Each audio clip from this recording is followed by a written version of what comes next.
Hi hello നമസ്കാരം. ഞാൻ Jijo George. Air condition and refrigeration tech Malayalam YouTube ചാനലിൻ്റെ പുതിയൊരു വീഡിയോയിലേക്ക് എല്ലാവർക്കും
നിങ്ങൾക്കിപ്പോൾ കാണുവാൻ കഴിയും പ്രഷർ പതിയെ റെഡ്യൂസ് ആയിക്കൊണ്ടിരിക്കുന്നത്.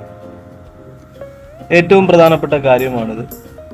കംപ്രസറിനകത്ത് നിന്ന് പൂർണ്ണമായിട്ട് പ്രഷർ റിലീസ് ചെയ്തിട്ട് മാത്രമേ കംപ്രസർ ഓപ്പൺ ചെയ്യാൻ പാടുള്ളൂ. ഗേജ് ബോട്ടിൽ നിന്ന് ഇപ്പോൾ ചെറുതായിട്ട് പ്രഷർ വന്നുകൊണ്ടിരിക്കുകയാണ്. ഇപ്പോൾ പൂർണ്ണമായി കംപ്രസറിനകത്ത് പ്രഷർ റിലീസ് ആയിട്ടുണ്ട്. പ്രഷർ 0 വന്നിട്ടുണ്ട്. ഇനി നമുക്ക് കംപ്രസറിൽ നിന്ന് ഓയിൽ റിമൂവ് ചെയ്യാം. ഓയിൽ പോർട്ട് ഓപ്പൺ ചെയ്യുന്നതിന് വേണ്ടി ഞാനൊരു എൽ ഷേപ്പ് അലങ്കിയാണ് എടുത്തിരിക്കുന്നത്. അലങ്കി ഓയിൽ പോർട്ടിൽ കണക്ട് ചെയ്ത് ഇതുപോലെ ആൻറ്റി ക്ലോക്ക് വൈസ് ഒന്ന് ഓപ്പൺ ചെയ്താൽ ഈ thread type oil port open ചെയ്യുവാനായി കഴിയും. ഓൾറെഡി ഓയിൽ പോർട്ട് ഓപ്പൺ ആയിട്ടുണ്ട്.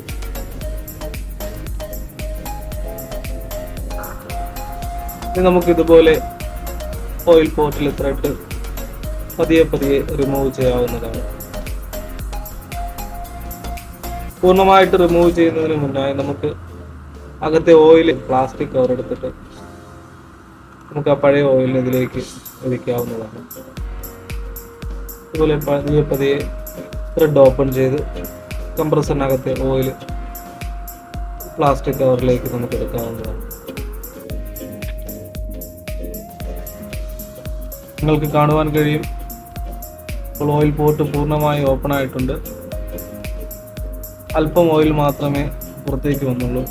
അതിന് കാരണം കംപ്രസറിനകത്തെ ഓയിൽ ഫിൽട്ടർ ഓയിലിനെ പുറത്തേക്ക് വരാതെ തടഞ്ഞു നിർത്തിയിരിക്കുകയാണ്.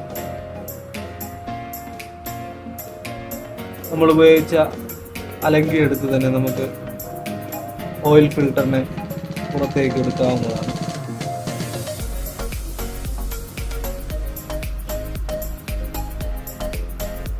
ഇതുപോലെ അല്പം ഒന്ന് അകത്തേക്ക് കയറ്റി പുറത്തേക്ക് വലിച്ചെടുത്താൽ ഇതുപോലെ നമുക്ക് ഓയിൽ ഫിൽറ്ററിനെ പുറത്തേക്ക് എടുക്കാനായിട്ട് കഴിയും. ഇപ്പോൾ നിങ്ങൾക്ക് കാണുവാൻ കഴിയും, അകത്തെ ഓയിൽ നല്ല രീതിയിൽ പുറത്തേക്ക് വരുന്നതായിട്ട് നിങ്ങൾക്ക് കാണുവാൻ കഴിയും. ഓയിൽ ഫിൽറ്ററും ഫുള്ള് ബ്ലോക്കാണ്, ഫുൾ ഡേട്ടി, നല്ല ചോക്കായാണ് ഇരിക്കുന്നത്. ഇത് നമുക്ക് ക്ലീൻ ചെയ്തെടുക്കേണ്ടതുണ്ട്. നിങ്ങൾക്ക് ഇപ്പോൾ കാണുവാൻ കഴിയും, കംപ്രസറിനകത്തുനിന്ന് പഴയ ഓയിൽ നല്ല ബ്ലാക്ക് കളറായിട്ട് പുറത്തേക്ക് വരുന്നത് കാണുവാനായിട്ട് കഴിയും. ഓയിൽ ഇപ്പോഴും കംപ്രസറിനകത്തുനിന്ന് പുറത്തേക്ക് വന്നുകൊണ്ടിരിക്കുകയാണ്. ഓൾമോസ്റ്റ് കംപ്രസറിനകത്തുള്ള ഓയിൽ നമ്മൾ പുറത്തേക്ക് എടുത്തിട്ടുണ്ട്. അതാണ് നിങ്ങൾ ഈ കവറിൽ കാണുന്നത്. കംപ്രസറിൻ്റെ ഓയിൽ ട്രേയിൽ ബാക്കിയുള്ള ഓയിൽ നമുക്ക് പഴയ ഓയിൽ പുറത്ത് കളയേണ്ടത് ആവശ്യമാണ്. അതിനുവേണ്ടി ഈ കാണുന്ന ഗേജ് പോർട്ട് അഴിച്ച് ഈ കംപ്രസറിൽ നമ്മൾ ഉപയോഗിക്കുന്ന റെഫ്രിജറൻ്റായ R404 ഉപയോഗിച്ച് ഫ്ലഷ് ചെയ്യേണ്ടത് ആവശ്യമാണ്. അതായത് കംപ്രസറിനകത്ത് ബാലൻസ് ഉള്ള പഴയ ഓയിലിനെ പുറത്ത് കളയുന്നതിന് വേണ്ടിയാണ് നമ്മൾ 404 ഉപയോഗിച്ച് ഫ്ലഷ് ചെയ്യാനായിട്ട് പോകുന്നത്. 404 റെഫ്രിജറൻ്റ് ഓൾറെഡി എടുത്തിട്ടുണ്ട്. നമ്മുടെ പ്രഷർ ഗേജിലെ ഹോസുമായി കണക്ട് ചെയ്തതിന് ശേഷം ഗ്യാസ് ഓപ്പൺ ചെയ്തു, ഗേജിലെ വാൽവും ഓപ്പൺ ചെയ്തു കംപ്രസറിനകത്തേക്ക് ഗ്യാസ് കയറ്റി നമുക്ക് ഫ്ലഷിംഗ് സ്റ്റാർട്ട് ചെയ്യാം.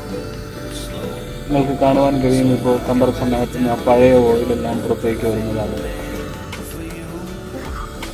ഇതുപോലെ നമുക്ക് കുറേ സമയം ഫ്ലഷ് ചെയ്ത് ആ പഴയ ഓയിലിനെല്ലാം പുറത്ത് കളയേണ്ടതാണ്.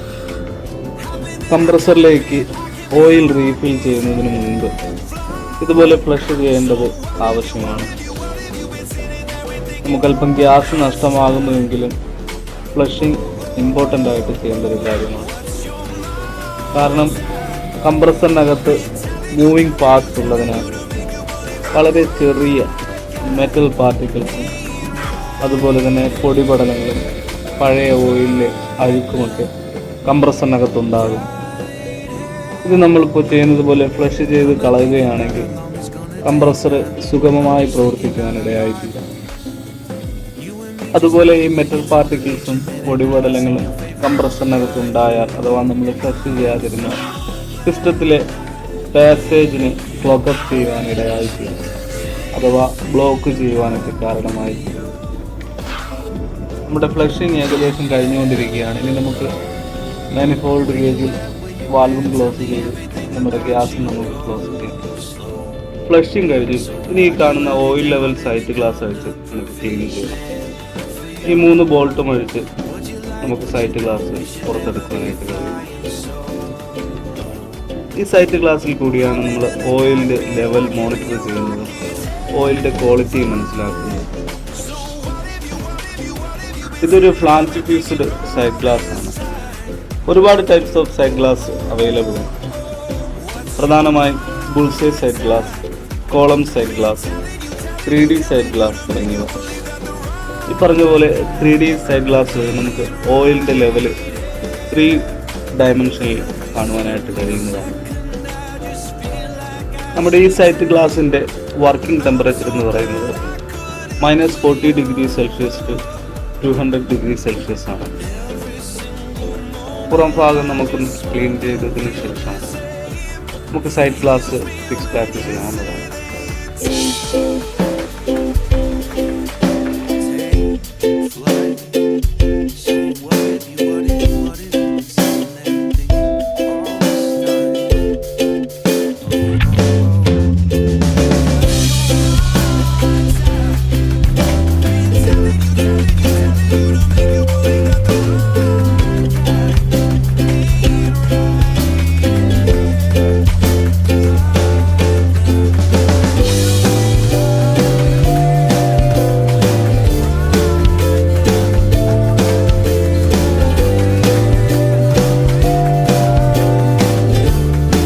ഞാൻ നേരത്തെ അഴിച്ചെടുത്ത ഓയിൽ ഡ്രെയിൻ പോട്ടും അതുപോലെ തന്നെ ഓയിൽ ഫിൽറ്ററും ക്ലീൻ ചെയ്തെടുത്തിട്ടുണ്ട്. അത് നമുക്ക് കംപ്രസറിൽ ഫിക്സ് ചെയ്യാം. വീഡിയോയുടെ ലെങ്ത് ഇപ്പോൾ തന്നെ കൂടിയത് കൊണ്ടാണ് ഓയിൽ ഡ്രെയിൻ പോർട്ടിൻ്റെയും ഈ ഓയിൽ ഫിൽറ്ററിൻ്റെയും കംപ്രസറിൽ ഞാൻ ഫിക്സ് ചെയ്യുന്നത് വീഡിയോയിൽ ഉൾപ്പെടുത്താതിരുന്നത്. ഇതാണ് ഞാൻ കംപ്രസറിലേക്ക് ഫില്ല് ചെയ്യാനായി പോകുന്ന റെഫ്രിജറേഷൻ ഓയിൽ BSE32. ഈ കാണുന്ന ബ്ലാക്ക് ക്യാനും സുനീസയുടെ 3G റെഫ്രിജറേഷൻ ഓയിലിൻ്റെ ക്യാനാണ്. ഇതെടുത്തിരിക്കുന്നത് ഈ ക്യാനിൽ ലിറ്റർ മാർക്ക് ചെയ്തിട്ടുണ്ട്. കംപ്രസറിൽ ഫില്ല് ചെയ്യുന്ന ഓയിലിൻ്റെ അളവ് മനസ്സിലാക്കുവാൻ വേണ്ടിയാണ് ഞാൻ ഈ കാണുന്ന ക്യാനിലോട്ട് നമ്മുടെ BSE32 ഫില്ല് ചെയ്യാനായിട്ട് പോകുന്നത്. ക്യാനിൽ ഓയിൽ ഫില്ല് ചെയ്തെടുത്ത് ഓയിൽ റെഡി ആയിട്ടുണ്ട്. ഇനി നമുക്ക് ആവശ്യമായി വേണ്ടത് ഒരു വാക്യൂം പമ്പും പിന്നെ 2 ചാർജിങ് ഹോസുമാണ്. ഈ വാക്യൂം പമ്പ് ഉപയോഗിച്ചും ഈ 2 ചാർജിങ് ഹോസ് ഉപയോഗിച്ചുമാണ് കംപ്രസറിലേക്ക് ഞാൻ ഓയിൽ പമ്പ് ചെയ്യാനായിട്ട് പോകുന്നത്.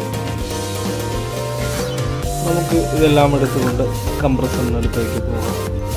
ഏകദേശം 3.5 ലിറ്ററോളം ഓയിൽ ക്യാനിൽ എടുത്തിട്ടുണ്ട്. നമ്മുടെ വാക്യൂം മെഷീൻ ഇവിടെ റെഡി ആയിട്ടുണ്ട്. ഈ യെല്ലോ ഹോസ് സൈഡ് ഗ്ലാസിനടുത്തുള്ള ഗേജ് ബോട്ടിൽ കണക്ട് ചെയ്തിട്ടുണ്ട്. അടുത്തതായി നമുക്ക് ഈ റെഡ് ഹോസിനെ സക്ഷൻ ലൈനിലെ ഗേജ് ബോട്ടിൽ കണക്ട് ചെയ്യാം. നമ്മൾ സക്ഷൻ ലൈനിൽ കണക്ട് ചെയ്ത റെഡ് ഹോസിൻ്റെ മറുവശം വാക്യൂം മെഷീനിൽ കണക്ട് ചെയ്യണം. അതുപോലെ ഈ കാണുന്ന യെല്ലോ ഹോസിൻ്റെ മറുവശം നമ്മുടെ ഓയിൽ ക്യാനിനകത്തേക്ക് ഇടുകയും ചെയ്യണം. അതായത് വാക്യൂം മെഷീൻ ഓൺ ചെയ്യുമ്പോൾ സക്ഷനിൽ കണക്ട് ചെയ്തിരിക്കുന്ന ഹോസ് വഴി വാക്യൂം നടക്കുകയും ഓയിലിനകത്ത് കിടക്കുന്ന ഹോസ് ഓയിലിനെ സക്ക് ചെയ്ത് കംപ്രസറിനകത്തേക്ക് ഫില്ല് ചെയ്യുകയുമാണ് ചെയ്യുന്നത്.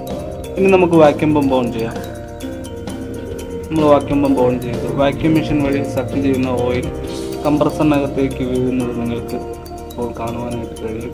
ഓയിൽ ട്രേയിൽ നിന്ന് ഓയിൽ പതിയെ പതിയെ മുകളിലേക്ക് വന്ന് സൈറ്റ് ഗ്ലാസിനടുത്ത് എത്തിയപ്പോഴാണ് ഞാൻ വീഡിയോ ഓൺ ചെയ്തത്.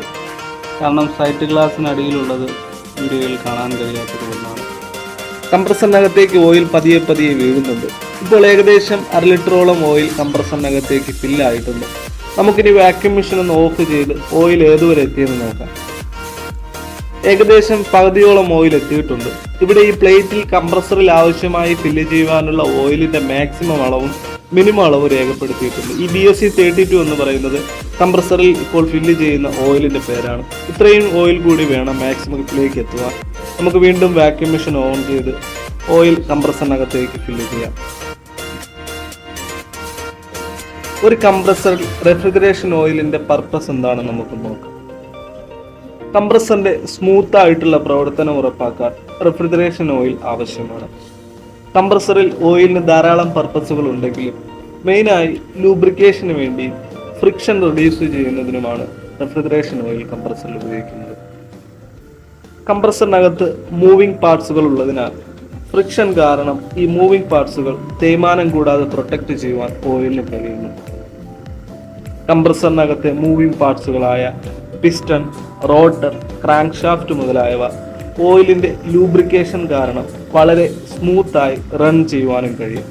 ഒരുപാട് ടൈപ്സ് ഓഫ് റെഫ്രിജറേഷൻ ഓയിൽ ഉണ്ട്. Mineral oil, synthetic oil, semi synthetic oil. നമ്മളിപ്പോൾ ഈ കംപ്രസറിനകത്ത് ഫില്ല് ചെയ്തുകൊണ്ടിരിക്കുന്ന oil BSE32 HFC refrigerant use ചെയ്യുന്ന കംപ്രസറിന് വേണ്ടി ഉപയോഗിക്കുന്ന 100% സിന്തറ്റിക് POE ബ്ലെൻഡ് ഓയിലാണ് BSE32. ഇപ്പോഴും ഓയിൽ കംപ്രസറിനകത്തേക്ക് ഫില്ലായിക്കൊണ്ടിരിക്കുകയാണ്. ഇതുവരെ ഏകദേശം 1.5 ലിറ്ററോളം ഓയിൽ കംപ്രസറിനകത്തേക്ക് പോയിട്ടുണ്ട്. വീഡിയോ ലെങ്ത് കൂടിയത് കൊണ്ടാണ് ഇനിയും ഓയിൽ ഫില്ല് ചെയ്യുന്നത് ഞാൻ കാണിക്കാതിരുന്നത്. ഇപ്പോൾ ഓയിൽ മാക്സിമം ലെവലിലേക്ക് എത്തിയിട്ടുണ്ട്, നിങ്ങൾക്ക് കാണുവാനായിട്ട് കഴിയും. ഇനി നമുക്ക് നമ്മൾ നേരത്തെ ക്ലോസ് ചെയ്ത സക്ഷൻ വാൽവ് അല്പം ഒന്ന് ബാക്ക് സീറ്റ് ചെയ്ത് ഡിസ്ചാർജ് ലൈനിലെ ഗേജ് പോർട്ട് വഴി കംപ്രസറിനെ ഒന്ന് സെൽഫ് വാക്യൂം ചെയ്യാം. സക്ഷൻ വാൽവും ഡിസ്ചാർജ് വാൽവും ഓപ്പൺ ചെയ്ത് പ്രഷർ നോക്കിയതിന് ശേഷം നമ്മൾ നേരത്തെ ഓപ്പൺ ചെയ്ത എല്ലാ ഭാഗവും ഇതുപോലെ ഒന്ന് ലീക്ക് ടെസ്റ്റ് ചെയ്യുന്നത് നല്ലതായിരിക്കും. ലീക്ക് നോക്കി കഴിഞ്ഞു, എല്ലാം സെറ്റാണ്. നമുക്കിനി ആംബിയർ നോക്കി പാനൽ ബോർഡിലെ ബ്രേക്കർ 2 ഓപ്പൺ ചെയ്ത് കംപ്രസറിനെ റൺ ചെയ്യാം. കംപ്രസർ ഓൾറെഡി റൺ ആയിട്ടുണ്ട്. കംപ്രസർ ഇപ്പോൾ 13.7 ആംപിയർ എടുത്തു. അതുപോലെ തന്നെ സക്ഷൻ പ്രഷർ 10 PSI എടുത്ത് സ്മൂത്തായി റൺ ചെയ്യുന്നുണ്ട്. ആവശ്യമെങ്കിൽ ഞാൻ പിന്നീട് ഗ്യാസ് ചാർജ് ചെയ്ത് കൊടുക്കുന്നതായിരിക്കും. Semi sealed കംപ്രസറിൽ